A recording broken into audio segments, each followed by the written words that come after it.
കേരളത്തിലെല്ലായിടത്തും ഒരു വലിയ തരംഗം, സുനാമി, ചുഴലിക്കാറ്റും കൊടുങ്കാറ്റും എല്ലാം കൂടി ഒന്നിച്ച് വന്നിട്ടും കോന്നിയിലെ ജനങ്ങൾ ചേർത്ത് പിടിച്ചു, വിജയിപ്പിക്കാൻ തയ്യാറായി. അതിന് കോന്നിയിലെ ജനങ്ങളോട് ഒരിക്കൽ കൂടി നന്ദി അറിയിക്കുന്നു. പരാജയത്തിന്റെ കാരണങ്ങളെല്ലാം ഞങ്ങൾ പരിശോധിച്ചുകൊണ്ടിരിക്കുകയാണ്.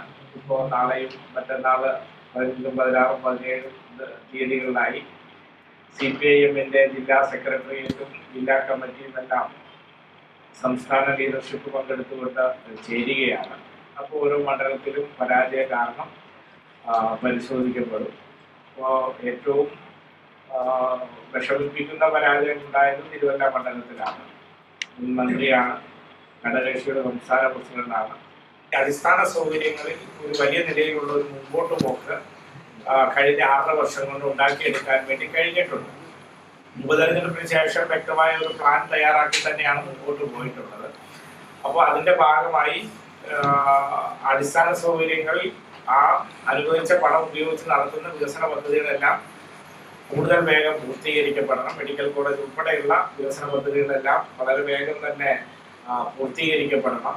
അതോടൊപ്പം തന്നെ കോന്നി ആഗ്രഹിക്കുന്ന നിരവധി വികസന സ്വപ്നങ്ങളുണ്ട്.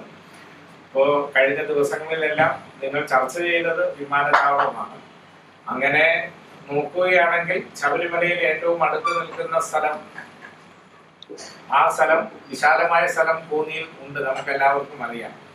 ഇപ്പൊ നിലവിൽ എരുമേലി വിമാനത്താവളം എന്ന നിലയിൽ എരുമേലിയിൽ അതിന്റെ പ്രവർത്തനവും സ്ഥലമേറ്റെടുപ്പും എല്ലാമായി മുമ്പോട്ട് പോവുകയാണ്. പക്ഷെ കോടതിയുടെ ഇടപെടൽ നിരന്തരം വരുന്നതിന്റെ ഭാഗമായി സ്ഥലമേറ്റെടുപ്പിൽ പ്രയാസങ്ങൾ നിലനിൽക്കുകയാണ്. അങ്ങനെ തടസ്സങ്ങൾ വന്നാൽ കോന്നിയിൽ ഇപ്പോൾ നമുക്കറിയാം, പത്തനംതിട്ട ജില്ലാ കേന്ദ്രത്തോട് നിൽക്കുന്ന മലയാളപ്പുഴയിലാണെങ്കിലും കല്ലേലിയിലാണെങ്കിലും ചിറ്റാറിലാണെങ്കിലും എല്ലാം ഒരുപക്ഷെ സൗജന്യമായി പോലും വിമാനത്താവളത്തിന് ആവശ്യമായ സ്ഥലം ലഭ്യമാക്കാൻ കഴിയുന്ന സാഹചര്യങ്ങൾ എല്ലാം ഉണ്ട്.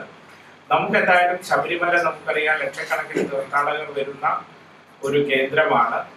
അപ്പൊ അവിടെ അതിന് സമീപ സ്ഥലത്ത് തന്നെ വിമാനത്താവളം വേണം. ഒപ്പം നമ്മുടെ ശബരി റെയിൽ കഴിഞ്ഞ ഗവൺമെന്റ് നമുക്കറിയാം ഏറ്റവും അവസാനം അതിന്റെ ഒപ്പം നിന്ന് ധാരാളം കടമ്പകൾ കടന്ന് അനുമതികളെല്ലാം നേടിയെടുത്തിട്ടുണ്ട്.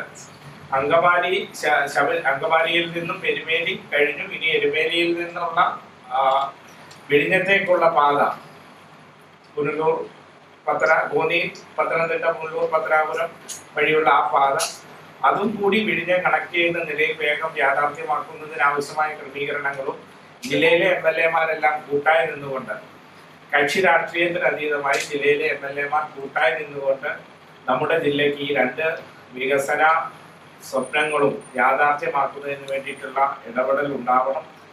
അടുത്ത ലക്ഷ്യം കോന്നിയെ കേരളത്തിൽ അറിയപ്പെടുന്ന ഒരു ടൂറിസം ഡെസ്റ്റിനേഷനാക്കി മാറ്റുന്ന, അതിനു വേണ്ടിയിട്ടുള്ള പ്രവർത്തനമായിരിക്കും. തീർച്ചയായും അതിലെല്ലാം മാധ്യമ പ്രവർത്തകരുടെയും നല്ല സഹായവും പിന്തുണയും എല്ലാം ഉണ്ടാവണം എന്ന് മാത്രം അഭ്യർത്ഥിച്ചുകൊണ്ട്, പുതിയ ഗവൺമെന്റ് പത്തനംതിട്ട പോലെയുള്ള മലയോര ജില്ലയെ പരിഗണിക്കപ്പെടുമ്പോൾ ഈ വന്യജീവി ശല്യത്തിൽ അത് പരിഹരിക്കുന്നതിന് വേണ്ടിയിട്ടുള്ള ഒരു വലിയ ശ്രദ്ധ ഉണ്ടായില്ലെങ്കിൽ മലയോര മേഖലയിലെ ജനങ്ങൾക്ക് ഒരു തരത്തിലും ജീവിക്കാൻ കഴിയാത്ത സാഹചര്യമാണ്.